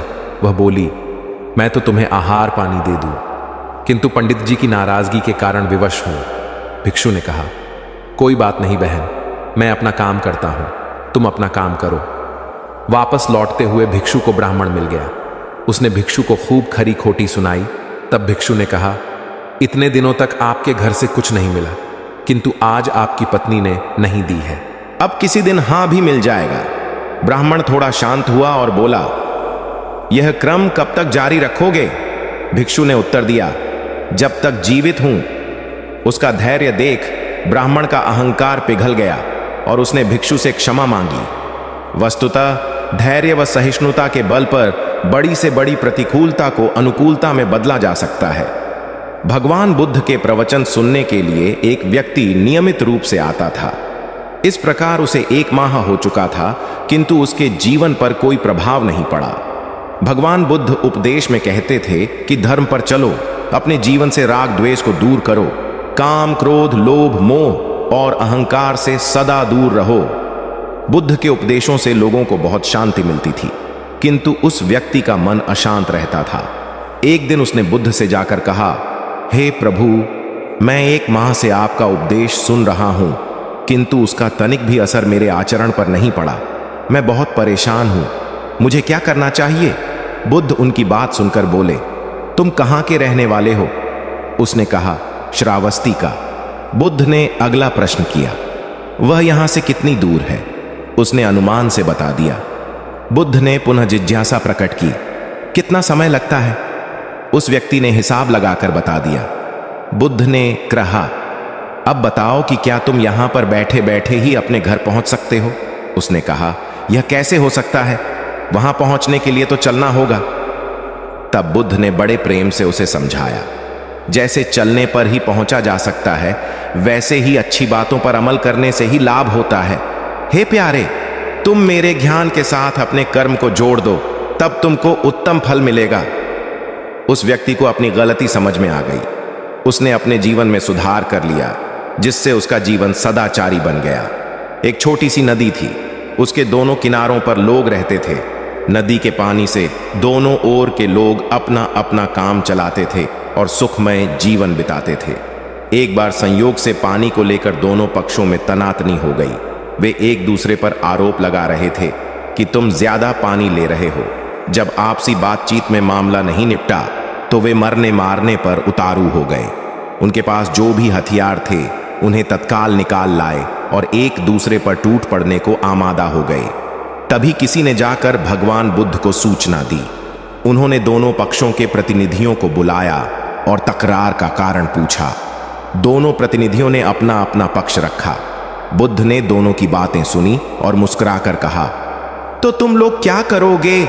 दोनों प्रतिनिधियों ने आवेश में आकर कहा, हम खून की नदियां बहा देंगे। भगवान बुद्ध ने कहा, तो तुम्हें खून चाहिए? उन लोगों ने हतप्रभ होकर बुद्ध की ओर देखा, फिर बोले, नहीं, हमें पानी चाहिए। भगवान बुद्ध ने कहा, तो तुम्हें खून चाहिए? उन लोगों ने हतप्रभ होकर बुद्ध की ओर देखा, फिर बोले, नहीं, हमें पानी चाहिए। तब सहज भाव से बुद्ध ने कहा, खून बहाकर खून मिलेगा, पानी कैसे पाओगे? कुछ ठहर कर आगे बुद्ध बोले, याद रखो, हिंसा हिंसा को बढ़ाती है, बैर बैर को बढ़ाता है। नदी से ही सीख लो कि वह किसी से लड़ती नहीं, वह निश्चल भाव से अपने जल का सभी के लिए दान करती है। बुद्ध के शब्दों ने जादू जैसा काम किया और दोनों पक्षों की समस्या का सहज रूप से समाधान हो गया। दोनों पक्ष मिल बांटकर पानी का उपयोग करने लगे। कुल बुद्ध एक दिन वैशाली में प्रवचन दे रहे थे।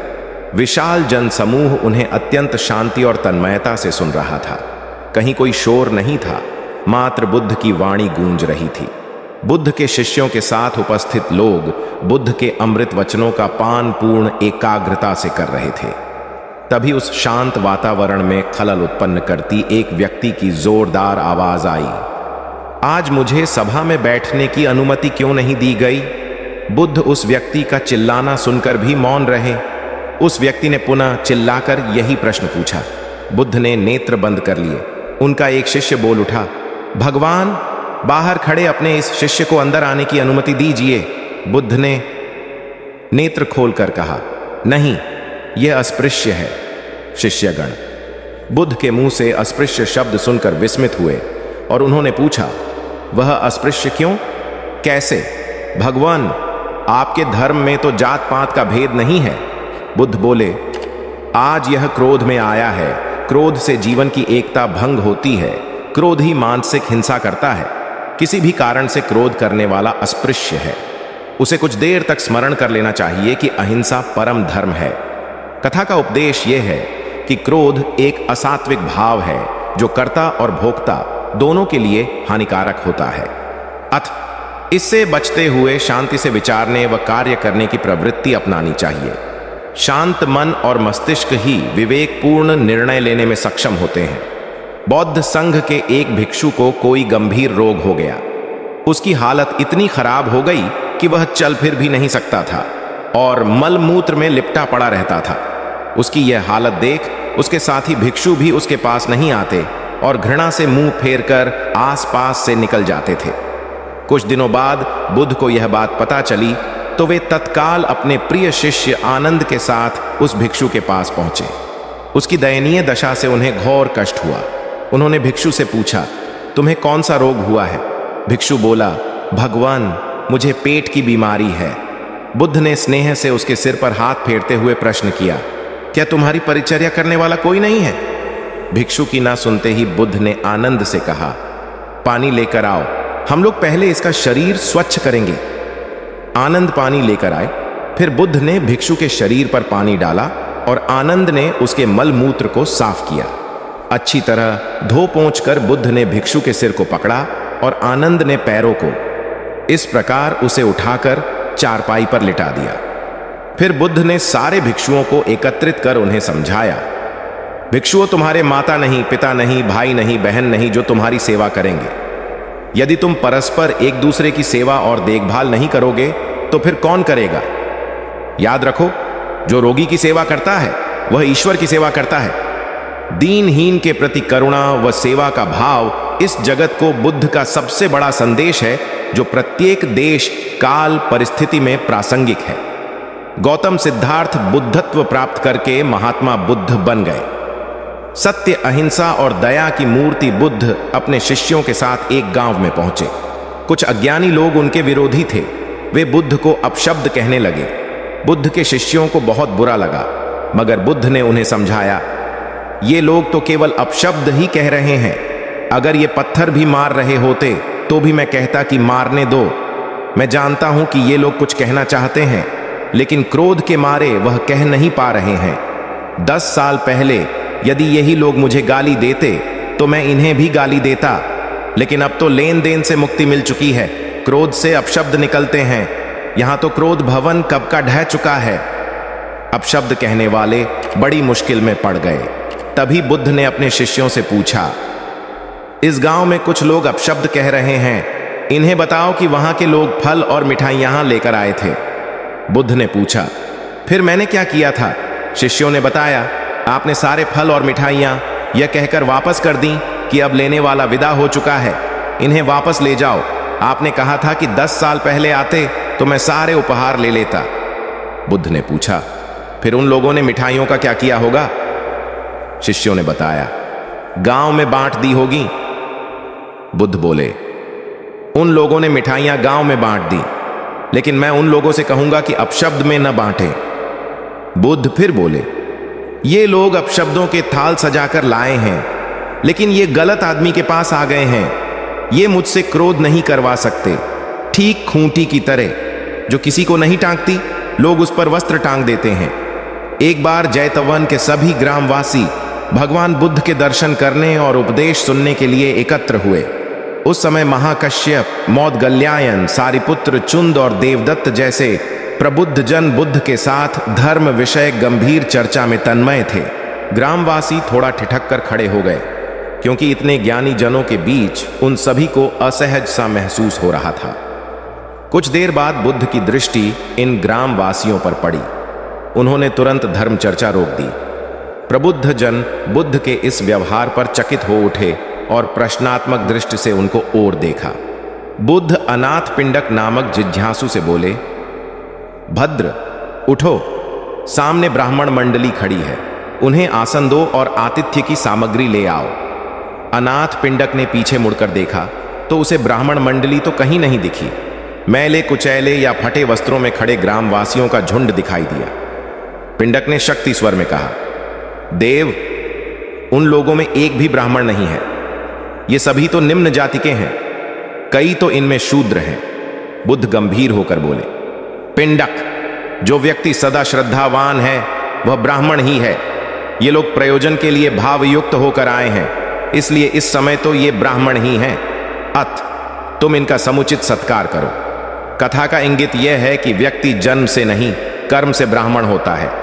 जो सद्गुणी हो और सत्कर्मी हो, वे शूद्र जाति में जन्मने के बावजूद ब्राह्मण हैं तथा उसी रूप में उनका आदर किया जाना चाहिए।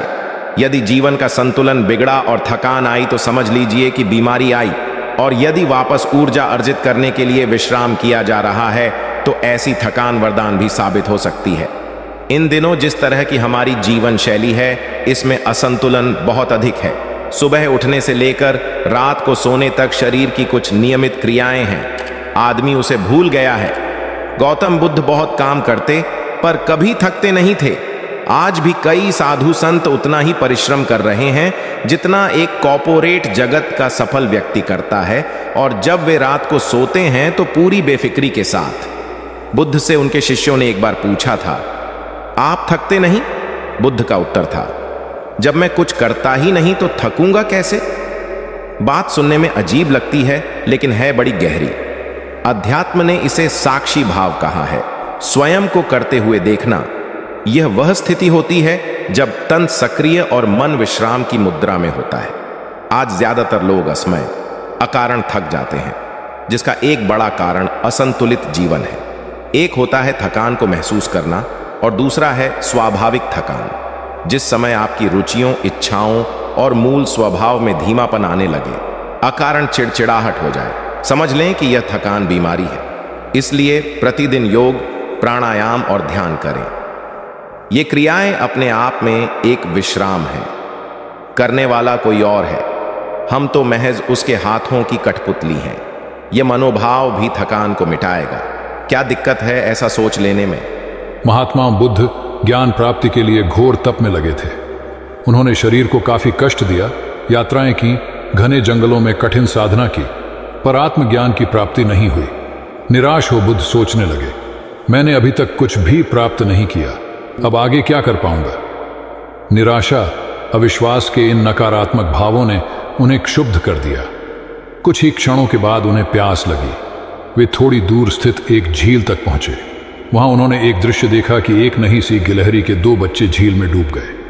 पहले तो वह गिलहरी जड़वत बैठी रही, फिर कुछ देर बाद उठकर झील के पास गई, अपना सारा शरीर झील के पानी में भिगोया और फिर बाहर आकर पानी झाड़ने लगी। ऐसा वह बार बार करने लगी। बुद्ध सोचने लगे कि इस गिलहरी का प्रयास कितना मूर्खतापूर्ण है। क्या कभी यह इस झील को सुखा सकेगी? किंतु गिलहरी का यह क्रम लगातार जारी था। बुद्ध को लगा मानो गिलहरी कह रही हो कि यह झील कभी खाली होगी या नहीं, यह मैं नहीं जानती, किंतु मैं अपना प्रयास नहीं छोड़ूंगी। अतः उस छोटी सी गिलहरी ने भगवान बुद्ध को अपने लक्ष्य मार्ग से विचलित होने से बचा लिया। वे सोचने लगे कि जब यह नन्ही गिलहरी अपने लघु सामर्थ्य से झील को सुखा देने के लिए दृढ़ संकल्पित है तो मुझ में क्या कमी है, मैं तो इससे 1000 गुना अधिक क्षमता रखता हूं। यह सोचकर गौतम बुद्ध पुनः अपनी साधना में लग गए और एक दिन बोधिवृक्ष तले उन्हें ज्ञान का आलोक प्राप्त हुआ। यह कथा असफलता के बावजूद प्रयासों की निरंतरता पर बल देती है। यदि हम प्रयास करना न छोड़े तो एक न एक दिन लक्ष्य की प्राप्ति हो ही जाती है। बुद्ध अपने साधना काल में एक निर्जन स्थान पर ध्यान मग्न बैठे थे। इसी स्थान पर एक यक्ष का वास था। यह बात बुद्ध को झांत नहीं थी। वे तो वहां पहुंचे और शांत वातावरण देखकर ध्यान मग्न हो गए। उस समय यक्ष वहां पर नहीं था। रात होने पर जब वह आया तो उस स्थान पर एक अनजान व्यक्ति को देखकर आग बबूला हो गया। बड़े जोर से वह दहाड़ा, किंतु बुद्ध का ध्यान भंग नहीं हुआ। यक्ष ने उन्हें हाथी का रूप धारण कर डराना चाहा, किंतु बुद्ध यथावत ध्यान मग्न बैठे रहे। उसने बुद्ध को डराने के लिए क्रमशः शेर, चीता, बाघ आदि का रूप धारण किया, किंतु बुद्ध अविचलित ही बने रहे। अंत में उसने भयंकर विषधर का रूप धारण कर उनके पैर के अंगूठे को ढंस लिया, किंतु बुद्ध पर उसके विष का भी कोई असर नहीं हुआ। वे अब भी अप्रभावित रहे। विषधर उनके शरीर पर चढ़ गया और उनके गले से लिपटकर उन्हें जोरों से काट लिया, लेकिन इतने प्रयासों के बावजूद भी बुद्ध की साधना को भंग नहीं कर पाया। थक हार कर नीचे उतर आया और उनसे कुछ कदमों की दूरी पर लेटकर अपनी थकान उतारने लगा। ध्यान पूर्ण होने पर बुद्ध ने उसकी तरफ देखा और उसे बहुत स्नेह से दुलारा। उनका निश्चल प्रेम देखकर सर्प का विष अमृत बन गया और यक्ष ने श्रद्धापूर्वक बुद्ध को नमन किया। कहानी का सार यह है कि मन की कलुषता पर एकाग्रता, स्नेह और संभव से ही विजय प्राप्त की जा सकती है। बौद्ध भिक्षु बोधि धर्म भ्रमण करते हुए एक गांव में पहुंचे। लोग उनका बहुत आदर करते थे। बोधि धर्म व उनके शिष्यों का ग्रामीणों ने हार्दिक सत्कार किया और फिर उनके पवित्र वचनों को सुनने के लिए उनके आसपास एकत्रित हो गए। बोधि धर्म लोगों को धर्म और आचरण विषयक अच्छी बातें सरल भाषा में समझाने लगे। तभी वहां एक व्यक्ति आया और बोधि धर्म को अपशब्द कहने लगा। उपस्थित जनसमूह ने उसे रोकने का बहुत प्रयास किया, किंतु वह नहीं माना तथा अनवरत बोधि धर्म को बुरा भला कहता रहा। लोगों ने कहा कि महाराज, ये व्यक्ति कितना उद्दंड है, निरर्थक ही आपको अपशब्द कह रहा है। बोधि धर्म उस व्यक्ति के इस आचरण पर कदापि क्रोधित नहीं हुए और लोगों से बोले कि यह भविष्य में मेरा सबसे बड़ा भक्त बनने वाला है। लोगों ने पूछा कि कैसे? बोधि धर्म ने उत्तर दिया, कोई कुम्हार के यहां घड़ा लेने जाता है तो घड़े को बजाकर देखा जाता है कि वह फूटा हुआ तो नहीं है। जब 1-2 रुपए के घड़े को कोई इतनी परख कर सकता है तो भला जिसे गुरु मानना है उसे 10-20 गालियां दिए बगैर कैसे पहचानेगा? पहले वह परीक्षा लेगा कि गुरु में धैर्य, आक्रोश व समता भाव कितना है। यह जानने के बाद ही तो वह गुरु को स्वीकारेगा। इसलिए यह व्यक्ति मुझे निरर्थक ही अपशब्द नहीं कह रहा है और आगे चलकर वास्तव में वह व्यक्ति बोधि धर्म का सबसे बड़ा भक्त बना। किसी को शिक्षा देने से पूर्व स्वयं का आचरण भी तदनुरूप होना चाहिए, तभी गुरु का महान पद मिलता है। वस्तुतः गुरु की गुरुता तभी स्वीकारी जाती है जबकि उसमें सदाचरण के सभी लक्षण मौजूद हों। महात्मा गौतम बुद्ध के श्रावस्ती में प्रवचन चल रहे थे। प्रवचन में नित्य ही बड़ी संख्या में लोग आते और विविध महत्वपूर्ण व गंभीर विषयों पर बुद्ध से ज्ञान ग्रहण करते। बुद्ध का शिष्य वर्ग भी काफी विशाल था, जो प्रवचन स्थल की व्यवस्था संभालता और बुद्ध की सेवा में सदैव तत्पर रहता। एक बार रात के समय महात्मा बुद्ध प्रवचन दे रहे थे। सदैव की भांति काफी लोग उनके प्रवचन सुन रहे थे। एक व्यक्ति जो बुद्ध के ठीक सामने बैठा था, बार बार नींद के झोंके ले रहा था। बुद्ध थोड़ी देर तक तो प्रवचन देते रहे, फिर उससे बोले, वत्स, सो रहे हो? उस व्यक्ति ने हड़बड़ाकर कहा, नहीं महात्मा। बुद्ध ने पुनः प्रवचन प्रारंभ किए। वह व्यक्ति फिर ऊँघने लगा। महात्मा ने फिर वही प्रश्न दोहराया और उसने फिर अचकचाकर नहीं महात्मा कहा। ऐसा लगभग 8-10 बार हो गया। कुछ देर बाद बुद्ध ने उससे पूछा, वत्स, जीवित हो? हर बार की तरह इस बार भी उसने कहा, नहीं महात्मा। यह सुनकर उपस्थित श्रोताओं में हंसी की लहर दौड़ गई और वह व्यक्ति पूर्णतः चैतन्य हो गया। तब बुद्ध गंभीर होकर बोले, वत्स, निद्रा में तुम्हारे मुख से सही उत्तर मिल ही गया। जो निद्रा में है वह मृतक समान ही है। महात्मा बुद्ध का संकेत था कि गुरु से ज्ञान ग्रहण करते वक्त सजगता अत्यंत आवश्यक है। गाफिल रहने की स्थिति में ज्ञान की प्राप्ति पूर्ण नहीं होती और अधकचरा ज्ञान सदैव खतरनाक साबित होता है। कथा सिद्धार्थ के जीवन के उस दौर की है जब वे बुद्धत्व को प्राप्त नहीं हुए थे और निरंजना नदी के तटीय वनों में वृक्ष के नीचे ध्यान करते थे। सिद्धार्थ प्रतिदिन ध्यान करने के बाद पास के किसी गांव में चले जाते और भिक्षा मांगकर लौट आते। कुछ दिनों के बाद उन्होंने भिक्षाटन पर जाना बंद कर दिया, क्योंकि एक गांव के प्रधान की छोटी बेटी सुजाता उनके लिए नित्य भोजन लाने लगी। सिद्धार्थ को वह बड़े स्नेह से भोजन कराती थी। कुछ दिनों बाद उसी गांव का एक चरवाहा भी सिद्धार्थ से प्रभावित होकर उनके पास आने लगा। उसका नाम स्वस्थी था। एक दिन स्वस्थी से सिद्धार्थ बातें कर रहे थे कि सुजाता भोजन लेकर आई। जैसे ही सिद्धार्थ ने भोजन करना शुरू किया, उन्होंने बातचीत बंद कर दी। जितनी देर तक वे भोजन करते रहे, बिल्कुल चुप रहे और वहां सन्नाटा छाया रहा। स्वस्थी को हैरानी हुई। उसने सिद्धार्थ के भोजन करने के उपरांत उनसे पूछा, गुरुदेव, आप मेरे आने के बाद निरंतर वार्तालाप करते रहे, किंतु भोजन के समय एक शब्द भी नहीं बोले। इसका क्या कारण है? सिद्धार्थ बोले, भोजन का निर्माण बड़ी कठिनाई से होता है। किसान पहले बीज बोता है, फिर पौधों की रखवाली करता है और तब कहीं जाकर अनाज पैदा होता है। फिर घर की महिलाएं उसे बड़े जतन से खाने योग्य बनाती हैं। इतनी कठिनाई से तैयार भोजन का पूरा आनंद तभी संभव है जब हम पूर्णतः मौन हों। भोजन के दौरान मैं मौन रहकर उसका पूरा स्वाद लेता हूं। वस्तुतः शांति से किया गया भोजन न केवल शारीरिक भूख को तृप्त करता है, बल्कि मानसिक आनंद और सात्विक ऊर्जा भी देता है। सम्राट अशोक संपूर्ण भारत को अपने राज्य में मिलाना चाहते थे, पर कलिंग के युद्ध में हुए रक्तपात को देखकर उन्हें अत्यधिक दुख पहुंचा। उनकी महत्वाकांक्षा ने जो तबाही मचाई थी, उसे देखकर उन्हें खुद पर ग्लानि हुई। उन्होंने देखा कि लोग दर्द से कराह रहे थे। यह सब विनाश केवल उनकी महत्वाकांक्षा से हुआ था। यह सब देखकर अशोक के मन में विनाश का पथ छोड़कर नेकी के रास्ते पर चलने का विचार जगा। अशोक की राजधानी पाटलिपुत्र थी। पाटलिपुत्र अब पटना के रूप में जाना जाता है। पटना से गया भी अधिक दूर नहीं है, जहां बोधि वृक्ष के नीचे महात्मा बुद्ध को ज्ञान प्राप्त हुआ था। बुद्ध के अष्टप्रद मार्ग, शांति और दया के संदेश ने अशोक के दिलो दिमाग में इतनी उथल पुथल पैदा कर दिया कि उन्होंने उस मार्ग को अपनाने का फैसला किया। इस पथ पर चलने से उन्होंने इतिहास में अपनी अमिट छाप छोड़ी। अशोक ने अपने पुत्र को सिलोन, अब श्रीलंका, और अन्य कई लोगों को सुदूर क्षेत्रों में दूत बनाकर भेजा।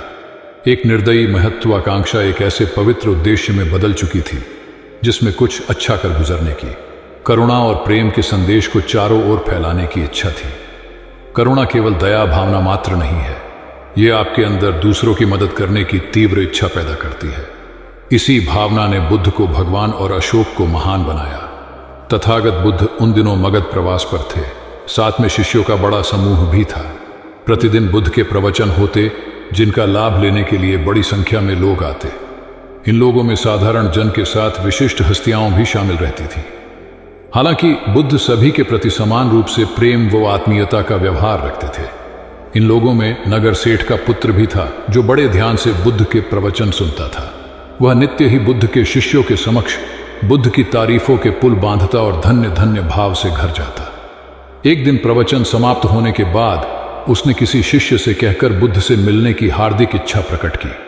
जब उसे बुद्ध के सामने ले जाया गया तो उसने उन्हें साष्टांग प्रणाम कर कहा, भगवान, आप जैसा तपस्वी और ज्ञानी व्यक्ति पहले न कभी हुआ था और न भविष्य में होगा। यह सुनते ही बुद्ध ने उसकी बात बीच में ही रोककर कहा, वत्स, क्या तुमने इतना अध्ययन कर लिया है कि अब तक कितने संत महापुरुष हुए हैं, और क्या भविष्य भी जान चुके हो कि आगे और कोई नहीं होगा? युवक लज्जित भाव से चुप खड़ा रहा, क्योंकि इस बात का उसके पास कोई जवाब नहीं था। बुद्ध ने अपनी बात समाप्त करते हुए उसे सीख दी, सदैव अपनी आंखें खुली रखो। जो जैसा है उसे वैसा ही महत्व दो, किसी से उसकी तुलना मत करो। कथा का सार यह है कि किसी भी क्षेत्र के अधिकारी विद्वान की स्वतंत्र रूप से प्रशंसा करना उचित है, किंतु सर्वश्रेष्ठ बताना अनुचित, क्योंकि श्रेष्ठता को व्यक्ति, समय व स्थान की सीमाओं में नहीं बांधा जा सकता। आनंद भगवान बुद्ध के प्रमुख व प्रिय शिष्य थे। उनके स्वभाव में उदारता, स्नेह व सहिष्णुता जैसे गुण शामिल थे। वे सभी के प्रति समान व्यवहार करते थे। उनकी दृष्टि में कोई छोटा या बड़ा नहीं था। एक बार आनंद कहीं जा रहे थे। रास्ते में उन्हें बड़े जोर की प्यास लगी। आसपास देखा तो निकट ही कुआं दिखाई दिया। वे वहां पहुंचे। कुएं से एक लड़की पानी भर रही थी। आनंद ने उसके पास जाकर कहा, बहन, मैं बड़ी दूर से आ रहा हूं, मुझे बहुत जोर से प्यास लगी है, कृपा कर पानी पिला दो। उनकी बात सुनते ही लड़की कांप उठी, क्योंकि वह अछूत जाति की थी। वह जानती थी कि किसी ऊंची जाति के व्यक्ति को पानी पिलाना उसके अधिकार क्षेत्र से बाहर है। वह निगाह नीची कर चुपचाप खड़ी रही। आनंद ने प्यास से व्याकुल होकर फिर कहा, बहन, तुमने सुना नहीं, प्यास के मारे मेरे प्राण निकले जा रहे हैं, मुझे पानी पिला दो। लड़की भयवश कुछ नहीं बोल पाई। जब आनंद ने बड़े स्नेह से उससे पानी न पिलाने का कारण पूछा तो वह बोली, मैं निम्न जाति की कन्या हूं, आपको पानी कैसे पिला सकती हूं? उसकी बात सुनकर आनंद ने कहा, बहन, मैंने तुमसे पानी मांगा है, जाति तो नहीं पूछी। आनंद की उदारता ने उस कन्या का भय दूर कर दिया और उन्हें पानी पिलाकर वह धन्य हो गई। कथा का सार यह है कि ईश्वर की दृष्टि सम होने के कारण उसने सभी मनुष्यों को समान शरीर, बुद्धि और भावना से नवाजा है। अपने सृष्टिकर्ता के विरुद्ध जाकर मानव मानव में भेद करना सर्वथा अनुचित है। एक बार भगवान बुद्ध अपने शिष्यों के साथ पाटलिपुत्र पहुंचे। सभी लोग एक विहार में रुके। भोजन के बाद बुद्ध ने आनंद से अगले दिन से प्रवचन आरंभ करने को कहा। अगले दिन बुद्ध का प्रवचन सुनने बड़ी संख्या में लोग उपस्थित थे। बुद्ध प्रवचन देने के बाद लोगों से मिलते, उनकी समस्याएं सुनते और नेक सलाह देते। एक दिन प्रवचन के समय बुद्ध के शिष्य आनंद ने उनसे पूछा, भंते, आपके सामने हजारों लोग बैठे हैं, बताइए कि इनमें सबसे सुखी कौन है? बुद्ध ने एक विहंगम दृष्टि भीड़ पर डालते हुए कहा, वह देखो, सबसे पीछे एक दुबला पतला फटे वस्त्र पहने जो आदमी बैठा है, वह सर्वाधिक सुखी है। आनंद सहमत नहीं हुआ। वह बोला, यह कैसे संभव है? वह तो बहुत दयनीय जान पड़ता है। बुद्ध ने अपनी बात सिद्ध करने के लिए बारी बारी से सामने बैठे लोगों से पूछा, तुम्हें क्या चाहिए? किसी ने संतान मांगी तो किसी ने मकान, कोई रोग मुक्ति चाहता था तो कोई अपने शत्रु पर विजय। ऐसा एक भी व्यक्ति नहीं था जिसे कोई इच्छा ना हो। अंत में बुद्ध ने उस फटेहाल आदमी को बुलाकर पूछा, तुम्हें क्या चाहिए? उसने हाथ जोड़कर जवाब दिया, कुछ नहीं। यदि ईश्वर को मुझे कुछ देना ही है तो बस इतना कर दें कि मेरे अंदर कभी कोई चाह पैदा ना हो। मैं ऐसे ही स्वयं को सबसे बड़ा सुखी मानता हूं। उसकी बात सुनकर आनंद से बुद्ध ने कहा, आनंद, जहां चाह है वहां सुख नहीं हो सकता। आनंद ने बुद्ध की इस शिक्षा को सदा के लिए गांठ बांध लिया। सार यह है कि लालसा से लोभ बढ़ता है, जो असंतोष का जनक होता है। यदि सही अर्थों में सुख पाना है तो किसी लालसा की बजाय उपलब्ध स्थितियों में संतुष्ट रहना चाहिए। गौतम बुद्ध ने बहुत से अज्ञानी लोगों को सम्यक दृष्टि प्रदान की थी। तब को बात है, कौसाम्बी में एक ब्रह्मचारी रहता था। उसे अभिमान था कि उस जैसा कोई विद्वान नहीं है, इसलिए अपने साथ सदैव जलती मशाल रखता था। गौतम बुद्ध ने देखा तो उससे पूछा, अरे, ये मशाल लिए क्यों घूमते हो? ब्रह्मचारी ने उत्तर दिया, सभी प्राणी अंधकार और अज्ञान में पथकश्रष्ट हैं, उन्हें रास्ता दिखाने के लिए मशाल लिए घूमता हूं। तथागत ने पूछा, क्या तुम्हें 4 प्रकार की विद्याओं, शब्द विद्या, नक्षत्र विद्या, राज विद्या व युद्ध विद्या का पूर्ण ज्ञान है? ब्रह्मचारी ने अपनी अनभिज्ञता प्रकट करते हुए मशाल फेंक कर तथागत के चरणों में मस्तक झुका दिया। उसका ज्ञान गर्व चूर हो गया। जो दूसरों को मूर्ख समझकर उनसे घृणा करता है, वो उस व्यक्ति की तरह है जो स्वयं अंधा होकर दूसरों को मशाल दिखाता घूमता है। अहंकारी कभी विवेकवान नहीं हो सकता और बिना विवेक के सत असत का ज्ञान नहीं हो सकता। अंततः ऐसे विवेकांत व्यक्ति को जीवन में कोई उपलब्धि प्राप्त नहीं होती, हताशा ही हाथ लगती है। काशाय वस्त्र पहन लिए। उसने सुना, आप एकाहारी हो गए हैं, वह भी एकाहारी हो गई। आपने उत्तम पलंग पर सोना त्याग दिया है, तो इसने भी त्याग दिया। आपने माला का त्याग किया, गंध का त्याग किया, तो इसने भी वह सब त्याग दिया। मायके वाले इसे संदेश भेजते हैं, वे इसे ले जाना चाहते हैं, लेकिन यह यहीं रहती है, इसी कक्ष में। यह गुण की मूर्ति है। राजा स्नेह से अपनी बहू को देखते रहे। अचानक तथागत उठे, उस कक्ष से बाहर चले गए। शाक्य मुनि ने शिष्यों को शांत रहने को कहा था, लेकिन वे स्वयं उस कक्ष से बाहर चले गए। मैं हमेशा सोचता हूं, उस पल क्या हुआ होगा, उनके मन के भीतर कैसे कैसे विचार उठते होंगे। क्या संबोधि एक लघु क्षण होता है या दीर्घ क्षण? क्या संबोधि एक अनंत अभ्यास है? क्या संयम उसका गरुड़यान है? धम्मपद का 13वां श्लोक बार बार याद आता है। यथागारम दुचैन बुट्टी समति विभजति एवं अभावितम चित्तम राघो समति विभजति। घर की छत मजबूत ना हो, सही तरह से उसे घास फूस से ढका ना गया हो, तो बरसात के दिनों में उसमें से पानी रिसता है, घर भर में फैल जाता है। उसी तरह ध्यान और एकाग्रता हमारे व्यक्तित्व की छत है। एक दिन एक व्यक्ति बुद्ध के पास पहुंचा। वह बहुत अधिक तनाव में था। अनेक प्रश्न उसके दिमाग में घूम घूम कर उसे परेशान कर रहे थे, जैसे आत्मा क्या है, आदमी मृत्यु के बाद कहां जाता है, सृष्टि का निर्माता कौन है, स्वर्ग नरक की अवधारणा कहां तक सच है और ईश्वर है या नहीं। उसे इन प्रश्नों के उत्तर नहीं मिल रहे थे। जब वह बुद्ध के पास पहुंचा तो उसने देखा कि बुद्ध को कई लोग घेर कर बैठे हैं। बुद्ध उन सभी के प्रश्नों व जिज्ञासाओं का समाधान अत्यंत सहज भाव से कर रहे हैं। काफी देर तक यह क्रम चलता रहा, किंतु बुद्ध धैर्यपूर्वक हर एक को संतुष्ट करते रहे। बेचारा व्यक्ति वहां का हाल देखकर परेशान हो गया। उसने सोचा कि इन्हें दुनियादारी के मामलों में पड़ने से क्या लाभ, अपना भगवत भजन करें और बुनियादी समस्याओं से ग्रस्त इन लोगों को भगाए। किंतु बुद्ध का व्यवहार देखकर तो ऐसा लग रहा था मानो इन लोगों का दुख उनका अपना दुख है। आखिर उस व्यक्ति ने पूछ ही लिया, महाराज, आपको इन सांसारिक बातों से क्या लेना देना? बुद्ध बोले, मैं ज्ञानी नहीं हूं और इंसान हूं। वैसे भी वह ज्ञान किस काम का जो इतना घमंडी और आत्म केंद्रित हो कि अपने अतिरिक्त दूसरे की चिंता ही ना कर सके। ऐसा ज्ञान तो अज्ञान से भी बुरा है। बुद्ध की बातें सुनकर व्यक्ति को उलझन दूर हो गई। उस दिन से उसकी सोच व आचरण दोनों बदल गए। कथा का सार यह है कि ज्ञान तभी सार्थक होता है जब वह लोक कल्याण में संलग्न हो। महात्मा बुद्ध ने युवक को सत्संग का महत्व समझाया। महात्मा बुद्ध एक गांव में ठहरे हुए थे। वे प्रतिदिन शाम को वहां पर सत्संग करते थे। भक्तों की भीड़ होती थी क्योंकि उनके प्रवचनों से जीवन को सही दिशा बोध प्राप्त होता था। बुद्ध की वाणी में गजब का जादू था। तब बुद्ध ने उसे समझाया, यदि इसी तरह उसे पानी में निरंतर डालते रहोगे तो कुछ ही दिनों में ये छेद फूलकर बंद हो जाएंगे और टोकरी में पानी भर पाओगे। इसी प्रकार जो निरंतर सत्संग करते हैं उनका मन एक दिन अवश्य निर्मल हो जाता है। अवगुणों के छिद्र भरने लगते हैं और गुणों का जल भरने लगता है। युवक ने बुद्ध से अपनी समस्या का समाधान पा लिया।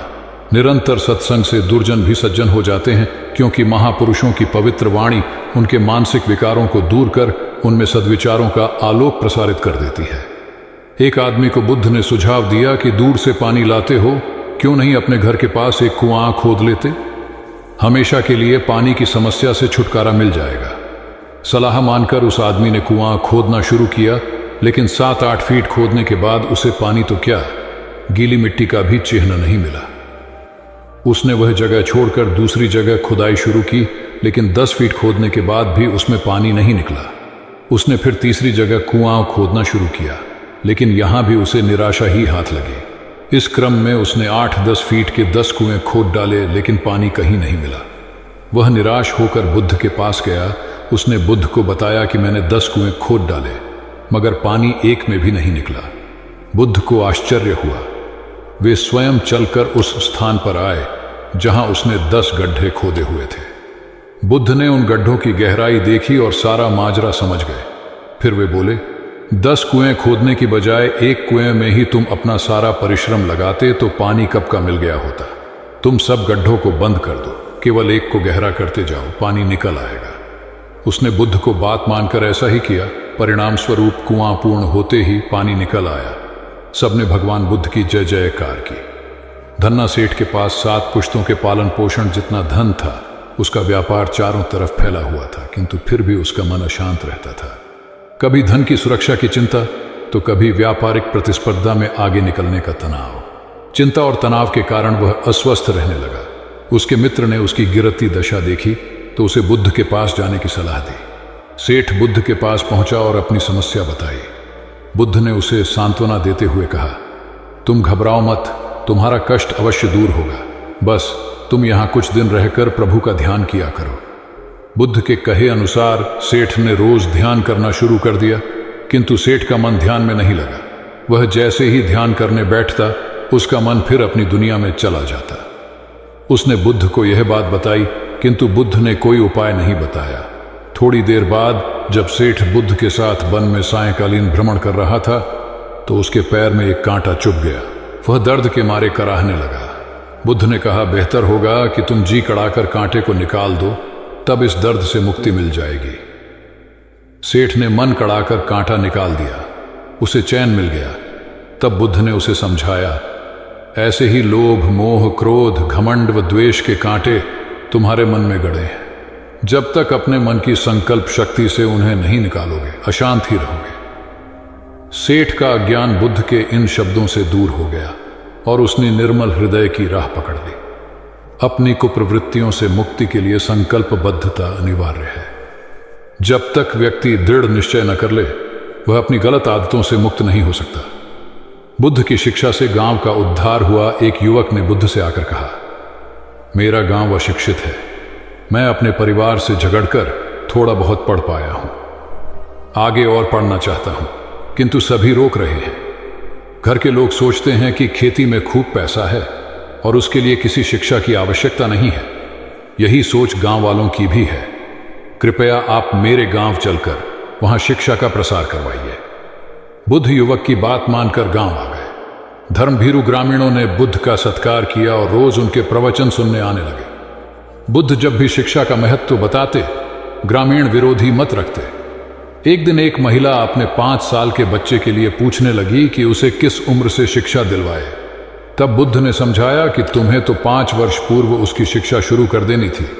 उसे क्या खाना है, क्या नहीं, कैसे क्या बोलना है आदि बातें शुरू से सिखाओगी, तभी तो वह अपना उचित ख्याल रख सकेगा। बुद्ध की यह बात महिला सहित सभी ग्रामीणों को समझ में आ गई। उन्होंने अपने बच्चों को विद्यालय भेजना शुरू किया। यह समय वर्षा का था। युवक ने लोगों को जल संग्रहण की तकनीक बताई। अधिकांश ने उपहास किया, किंतु युवक अपना काम करता रहा। बुद्ध का सहयोग प्राप्त था, इसलिए किसी ने उसका खुलकर विरोध नहीं किया। जब गर्मी में भीषण जल संकट के कारण फसलें सूखने लगीं, तो युवक ने कुएं खुदवाए, जिनमें जल संग्रहण की तकनीक के कारण खूब पानी निकला। ग्रामीण अब शिक्षा का महत्व समझ चुके थे। धीरे धीरे संपूर्ण गांव शिक्षित हो गया। ज्ञान हर उम्र में अर्जित किया जा सकता है। यही ज्ञान हमें जीवन में आने वाली समस्याओं के समाधान की राह सुझाता है। एक गांव में 2 भाई रहते थे जो अपनी शैतानियों के लिए कुख्यात थे। उन्हें दूसरों को परेशान करने में बड़ा आनंद आता था। वे हर समय किसी न किसी को परेशान करने में लगे रहते थे। गांव के लोगों के साथ साथ उनके माता पिता भी उनकी ऐसी हरकतों के कारण बहुत दुखी थे। जब गांव का कोई व्यक्ति उनके माता पिता के पास उनकी शिकायत लेकर आता तो वे दोनों को बहुत समझाते, किंतु दोनों भाइयों के कानों पर जूं तक नहीं रेंगती। एक दिन उनकी मां गांव में आए हुए महात्मा बुद्ध के पास गई और अपने बच्चों में किसी भी तरह ईश्वर का भय भर देने का आग्रह किया, ताकि वे लोग शैतानी से बाज आए। महात्मा बुद्ध ने मां से दोनों को एक एक करके उनके पास भेजने को कहा। मां ने अपने पहले लड़के को महात्मा बुद्ध के पास भेजा। वह जाकर महात्मा बुद्ध के पास बैठ गया। महात्मा बुद्ध ने उससे पूछा, ईश्वर कहाँ है? लड़के की कुछ समझ में नहीं आया और उसने कोई उत्तर नहीं दिया। तब महात्मा बुद्ध ने दोबारा यही सवाल कड़क कर पूछा, तो डर के मारे लड़का वहां से तेजी से भागा और भागते हुए अपने भाई के पास जा पहुंचा तथा बोला, भाई तुम्हें पता है ईश्वर खो गया है और सब लोग इसके लिए हमें ही जिम्मेदार समझ रहे हैं। छोटा भाई भी इतना बड़ा आरोप सुनकर डर गया और उस दिन से दोनों ने शैतानी करना छोड़ दिया। कथा का सार यह है कि जब सीधे मार्ग से सुधार की राह न मिले तो टेढ़े मार्ग का सहारा लेना ही सर्वथा उचित है। सेठ ने बुद्ध से जाना सच्चा संपन्न होना। एक सेठ निसंतान था। अपार संपत्ति का मालिक होने के बावजूद सेठ का लोभ बरकरार था। संतान न